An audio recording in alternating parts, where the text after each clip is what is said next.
Dear students, in today's lecture, you'll know about the components of disaster management. So today's lecture is based on the following discussion topics of the major components or phases of disaster management. It's actually disaster management cycle. Here I've mentioned in that graphic. First come the mitigation.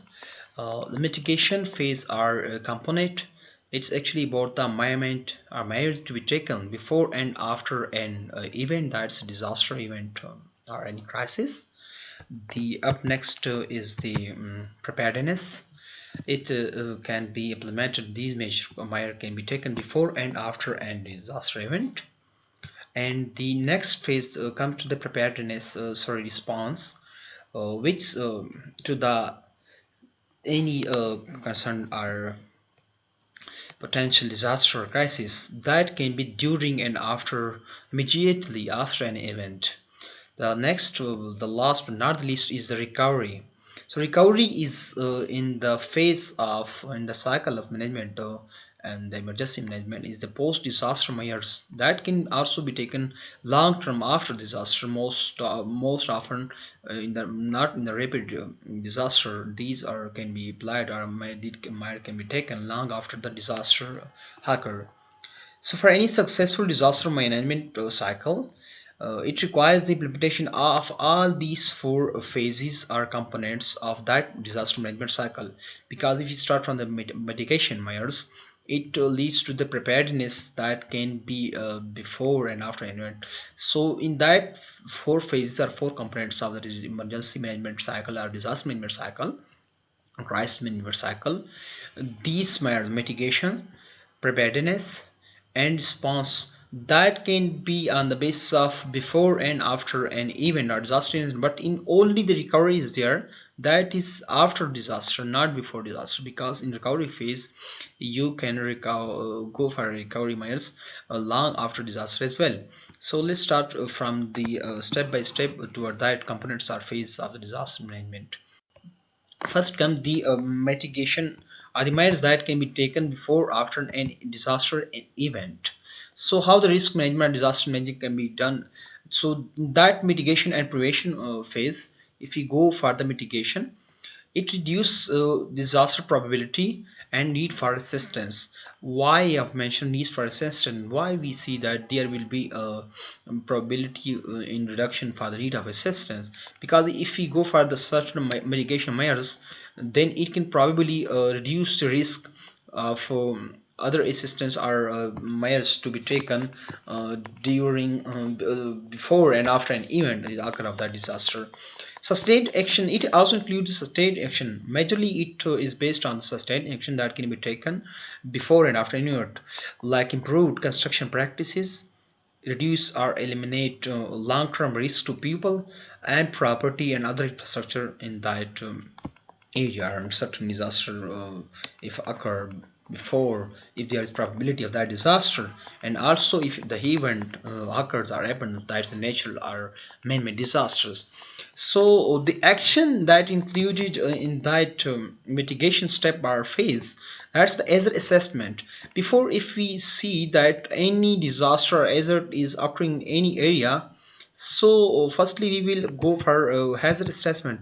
What are the certain kind of hazards or risks are related to that concerned area, or people or any society? If we go for certain kind of disaster, what kind of disaster is, and what kind of risk or hazards are related to that disaster.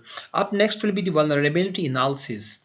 How many people, how many living beings, or you can say living things and non-living things are certain kind of infrastructure are vulnerable to that kind of a hazard or disaster. So after that we can betterly assess the risk as well. That's the same like the hazard. No risk and hazard you better know, and I have also mentioned before in the first two three lectures. So you better know about the hazard, risk, and disaster, and you can differentiate between these terms. So risk, how much probability is for certain event or certain kind of disaster, so we can better assess the risk as and after that we will evaluate the risk as well.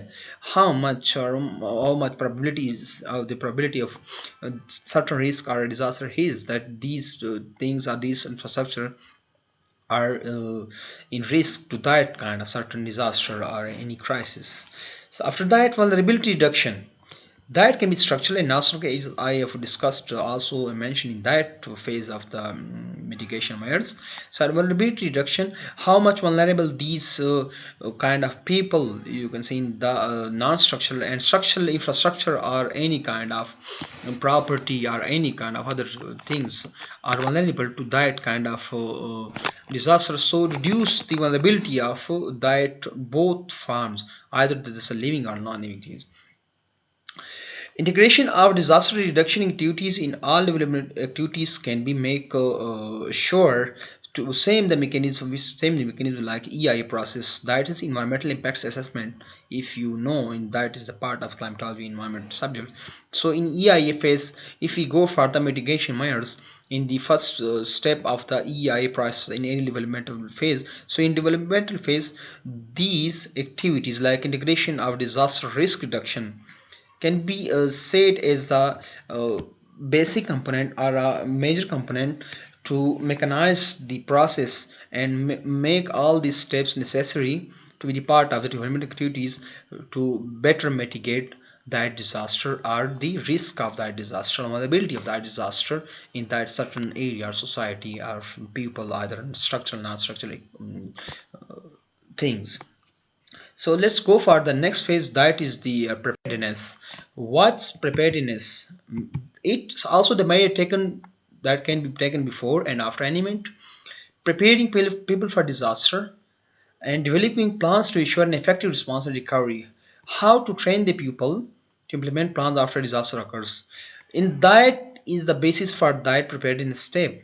And the major preparedness steps or phase include prediction and warning for different disaster. If possibly there is prediction and warning for certain kind of disaster in any way, like if you see for certain disasters or natural phenomena, there can be the certain prediction and warning, but probability can be known, not if not that much on rapid phase or instance phase, but uh, a little bit probability can be understood by many kind of phenomena, many related processes. However, the emergency preparedness, alert and immediate disaster assistance can you make sure before and after an event, because that is the major phase also after an event or any disaster event occur. The major part that can become as the basis for that preparedness cycle, that's the education, training and public awareness. How to educate the people, train and make sure the public awareness for certain kind of disaster, that can be done before. Firstly, it can be taken as like before the any disaster occur and after an event as well, because if we go for here for step by step, prediction can also be prediction and warning can also be make part of that public awareness and training to know the to make aware the people about that disaster or that kind of a risk in certain area or certain society or certain region, to give people the training how much disaster risks are related, how much it can give you on certain kind of major threat to the human livings or any kind of animals, or you can see in that population or infrastructure, both structure and not structural can be mentioned here. And the emergency preparedness as well, like to be alert before and immediate disaster resistance mean like to give the assistance how much we have in that phase and how much we can go for to assist the people in that probable case if the preparedness is there after an event and before an event. So how much prepared we are for certain kind of disaster and during and after an event. So that was the preparedness phase, second phase. Let's move towards the next phase, and that's the very important phase of response. These steps include the measure to be taken during and immediately after an event, because in response phase, that's the instance as prompt phase of our step of that disaster management cycle. So in that phase, we supposed to be ready for response with capability to provide rapid and efficient medical and other assistance to those in need. Like here I've mentioned in the graphical form from the reference that rapid and efficient medical or other kind of need or assistance in that need can be provided. That's part of response, like responding to certain uh, risk, certain kind of disaster, either natural or anthropogenic. So the major action that can be include the mobilization, how much mobilized, how much active your teams are, either they are medical assistance, either they are other kind of assistance in that very disaster farm, I mean the risk farm. After that, assessing the response mobilization, assessing the power, and assessing the major area of your management, how much you are better responding to certain, will you respond probably to certain kind of risk or disaster to uh, respond immediately during an after event. And how much requirement analysis means, like how much you required for certain kind of disaster. If in certain area there is a village, so you will need less kind of requirement facilities, less kind of equipment, so you can say uh, ambulances or other kind of equipments or manpower. So you will analyze the according to the need, and rescue and evacuation as well. And that is also part of mobilization. If we go for these three phases are interrelated to each other, and these steps are interrelated to in the response cycle during and immediately after an event.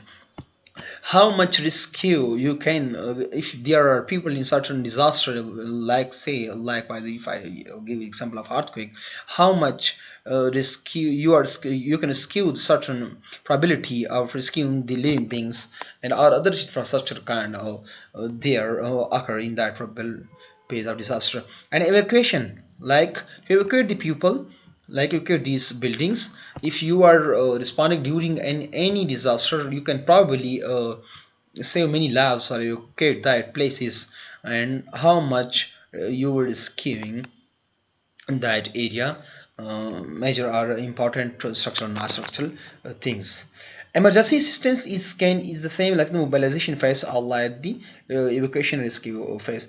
In that step you go for a medical care, as I've mentioned before in the start of the response phase, and also the shelter, food and supplies you can give promptly, like during and immediately. Why I mention immediate factor? Because that's the immediate thing. Emergency assistance in like immediate or is prompt response to an event, because you will give the medical care if needed, and certain kind of shelter you will provide. Because if I give an example here of the earthquake or other kind of disasters are there, you will probably need food and other supplies as well for these effects. So that's the very important phase of response disaster management cycle to be implemented during and immediately after an event. Last but not least is the very important phase of disaster management, that's the recovery. It can be implemented, it can be applied to post disaster, right after disaster measures. It is also same like the recovery phase, but in recovery phase you go for the prompt action or prompt steps after disaster management. But in that kind of step or phase of the disaster management cycle, you need the steps or actions that can be implemented even long after the disaster. That's the long lasting phase of the disaster management cycle.